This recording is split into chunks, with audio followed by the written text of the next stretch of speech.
Olá, meu nome é Jandira de Oliveira Costa, sou professora, pedagoga, mestre em letras pela Universidade Federal de São Paulo, com a orientação do professor Dr. Orlando Viajante.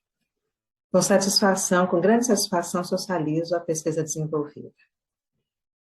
Antes disso, sou mulher afro-indígena brasileira, cabelos cacheados e grisalhos, uso óculos, visto uma blusa laranja e atrás de mim há uma parede branca. O título: Como as crianças aprendem a avaliar o uso de adjetivos em fábulas nos anos iniciais do ensino fundamental, é importante aspecto que encontramos na pesquisa desenvolvida em nível de mestrado.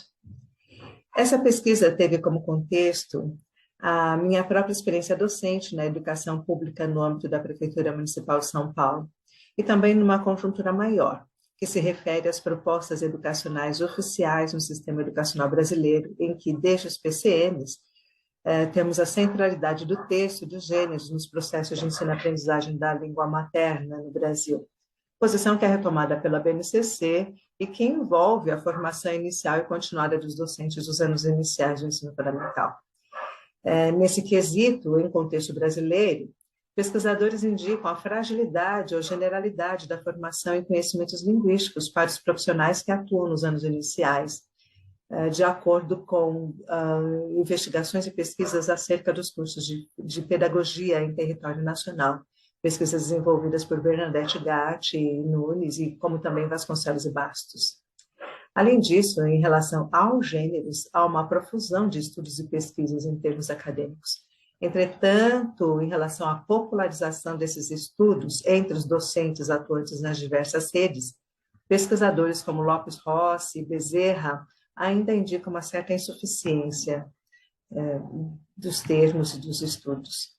Diante dessa conjuntura e da necessidade de compreender o funcionamento da linguagem por meio dos textos, especialmente por meio das histórias muito presentes no meu trabalho docente, os objetivos dessa pesquisa se referem a investigar as relações estabelecidas entre os traços típicos que constituem os textos nomeados como fábula, numa coleção de livros didáticos, os seus padrões valorativos, os aspectos semântico-discursivos e léxico-gramaticais e a sua progressão no currículo nos anos iniciais do ensino fundamental. A coleção geradora do corpus é a coleção Lápis, de Tricone e Bertin Marchesi, 2017, que foi a coleção com a maior quantidade de indicações no Programa Nacional do Livro e Material Didático para o triênio 2019 a 2021. Desta coleção, todos os textos nomeados como fábula, são 10 textos, que compõem o corpus deste estudo. A perspectiva teórica que fundamenta essa pesquisa é a linguística sistêmico-funcional e a gramática sistêmico-funcional de Halliday e Mathiesen. A organização multiestratal em vários estratos, e multifuncional da linguagem para a construção de sentidos, considerando os estratos semântico-discursivo, léxico-gramatical e gráfico-fonológico, para a construção de sentidos. Também a pedagogia com base em gêneros da Escola de Sydney e o agrupamento de gêneros em famílias a partir dos propósitos sociais com foco na família das histórias e ainda o sistema de avaliatividade sobre o potencial da linguagem avaliativa com foco na categoria de julgamento para identificação e descrição dos recursos linguísticos utilizados para a construção dos significados interpessoais e avaliativos.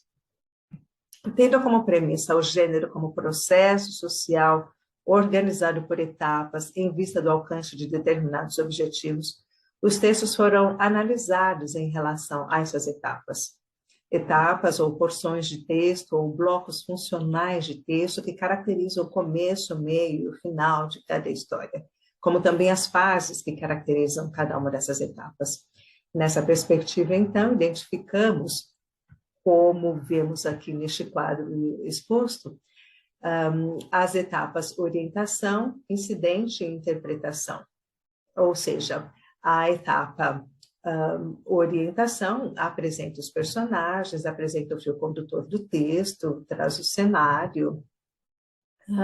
A etapa incidente apresenta uma situação inusitada, inesperada, contraditória, como no texto que temos aqui, o leão e o ratinho, os ratinhos que fazem um passeio por cima do leão que dorme, é um fato que não ocorre. É uma situação muito inusitada. E, por fim, a etapa interpretação ou moral, que sintetiza o julgamento das experiências dos personagens, que no caso das fábulas são animais que assumem características humanas, e tem o propósito social de julgar comportamentos, ações e caráter de acordo com a cultura.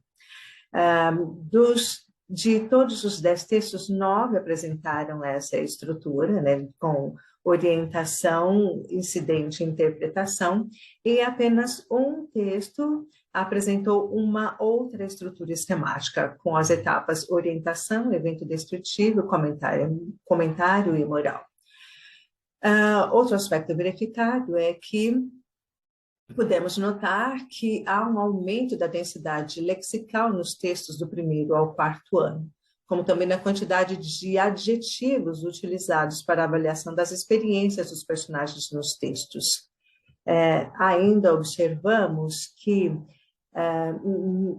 nos 10 textos, que as etapas elas não apresentam alteração, apresentam estabilidade. Entretanto, as fases, que são as mensagens que compõem cada um desses blocos de sentido, apresentam uma progressão considerável em visada longitudinal, né? Há um aumento considerável das fases do 1º ao 4º ano, né? O que evidencia a flutuação do conhecimento do comum para o conhecimento especializado, como também o potencial da linguagem da avaliação ao longo dos 4 anos, em progressão longitudinal em contexto escolar. Então, observamos que pela audição, leitura desses textos, o ouvinte leitor ele pode aprender a avaliar primeiramente por meio dos objetivos, conforme Penck em 2003. Um breve exemplo com alguns excertos de O Leão e o Ratinho, utilizados na fábula para o 1º ano, são itens como o leão cansado de tanto caçar, dormir espichado debaixo da sombra boa de uma árvore, como vemos aqui no quadro, em comparação com textos utilizados no 3º ano, O Mosquito e o Leão, em que são utilizados adjetivos como furiosos, invencíveis e minúsculos, como podemos perceber nessa síntese no quadro apresentado nesta tela. Com esses estudos, pudemos, então, considerar que as estruturas potenciais de gênero permitem a análise dos gêneros para os estudos no ensino da língua materna, pois elas possibilitam a compreensão da organização do todo textual formado pelas etapas em vista de determinadas demandas comunicativas em questão. Elas possibilitam a percepção e a conscientização dos estudantes acerca dos elementos linguísticos utilizados em contextos, como também possibilitam a compreensão de que os textos são produtos das relações sociais e que, por meio desses textos, as crianças acessam a cultura letrada e reconstituem discursos de outras pessoas, de outros personagens, mediadas por práticas significativas de leitura, conforme Rocho, 2010, ou seja, as crianças ressignificam, recontextualizam as experiências, os discursos dos personagens das fábulas. Ainda que os estudantes, leitores, escritores podem aprender a avaliar o mundo à sua volta, primeiramente por meio dos adjetivos e, por fim, conforme o preceito ABNCC, esses leitores e escritores constroem-se como sujeitos pertencentes a um grupo social e à sua cultura, que é mediada por leituras e práticas significativas e produzem textos, que são produtos das relações sociais, instanciações dos gêneros na vida das crianças, né? Os gêneros presentes na vida das crianças de forma significativa, o que é algo muito potente nos processos de ensino-aprendizagem. Com isso, podemos contemplar com maior segurança as propostas nos vários eixos organizadores do ensino da língua portuguesa em nosso contexto. As principais referências do nosso trabalho, agradeço pela atenção e a possibilidade de compartilhar o trabalho no Congresso Internacional Movimentos Docentes.